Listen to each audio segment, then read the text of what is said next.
ನಮ್ಮ ಲೋಕಕ್ಕೆ ನಿಮಗೆಲ್ಲ ಸ್ವಾಗತ. ಈ ಬದುಕಿನ ತಿರುವಿನಲ್ಲಿ ನಾನಿವತ್ತು ನಿಮ್ಮನ್ನ ಕರ್ಕೊಂಡು ಹೋಗ್ತಾ ಇರೋದು ನಮ್ಮ ಊರಿಗೆ ಮಡಕ್ಶಿರಕ್ಕೆ. ನಾನು ನಮ್ಮ ಮಾಮ ಗಾಡಿ ಹೊರಟ್ವಿ ಗುರು. ಏನು ಚಳಿ ಗುರು, ಊಟಿನೇ ಮೀರ್ಸಂಗಿದೆ. ನಾನು ಬೆಂಕಿ ಹತ್ರ ಸೆಟ್ಲ್ ಆದೆ. ಡಾಗೇಶ್ ಬಂದ, ಅವನ್ನ ಸ್ವಲ್ಪ ಪೆಟ್ಟಿಂಗ್ ಮಾಡ್ತಾ ನಮ್ಮ ಮಾಮ ನಾವು ಫುಲ್ ಬೆಂಕಿ ಹತ್ರ ಚಿಲ್ ಆಗ್ತಾ ಇದ್ವಿ. ನಮ್ಮ ಅಕ್ಕ ತವ್ರ ಮನೆಯಿಂದ ಹಾಗೆ ಹೋಗ್ತಾ ಇದ್ವಿ. ಇಲ್ಲಿ ವೀರ್ ನಾಗಮ್ಮ ದೇವಸ್ಥಾನ ಅಂತ ಇದೆ, ತುಂಬಾನೇ ದೊಡ್ಡ ದೇವಸ್ಥಾನ. ನಾನು ನಮ್ಮೂರಿಗಿಂತನೂ ಅತಿ ಹೆಚ್ಚು ಹೋಗೋದು ಅಂದರೆ ಮಡಕ್ಶಿರೆಗೆ ಗುರು. ಫಸ್ಟು ಬರಪೀಡಿತ ಪ್ರದೇಶ ಆಗಿದ್ದಂಥ ಮಡಕ್ಶಿರಕ್ಕೆ ನೀರಾವರಿ ಯೋಜನೆ ಬಂದಮೇಲೆ ತುಂಬಾ ಇಂಪ್ರೂವ್ ಆಗಿದೆ. ಇಲ್ಲಿ ಭೂ ಗರ್ಭದಲ್ಲಿಂದನೂ ನೀರು ತೆಗೆದ್ರೂ ಬರೀ ಕ್ಲೋರೈಡ್ ಮಿಶ್ರಿತ ನೀರೇ ಬರ್ತಾ ಇತ್ತು. ಈಗ ಅದೆಲ್ಲ ಚೇಂಜ್ ಆಗ್ತಾ ಇದೆ, ಒಳ್ಳೆ ನೀರು ಸಿಗ್ತಾ ಇದೆ. ಅಗ್ರಿಕಲ್ಚರು ತುಂಬಾ ಚೆನ್ನಾಗಿ ಇಂಪ್ರೂವ್ ಆಗ್ತಾ ಇದೆ. ಇದೆಲ್ಲ ನಾವೇ ಬೆಳೆದಿರುವಂಥ ತರಕಾರಿ.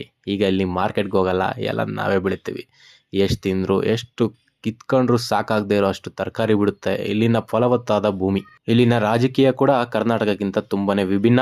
ನಾವಿಲ್ಲಿ ಫುಲ್ ಚಿಲ್ ಮಾಡ್ಕೊಂಡು ನಿಂಬೆಹಣ್ಣು ನೋಡ್ಕೊಂಡು ಜೋಳ ಸುಟ್ಕೊಂಡು ತಿಂದಾದ್ಮೇಲೆ ಹೊರಟಿದ್ದು ಬೆಂಗಳೂರು ಕಡೆ. ಇದೆಲ್ಲ ತರಕಾರಿನೂ ನಾವೇ ಸ್ವಂತ ಬೆಳೆದಿರೋದು.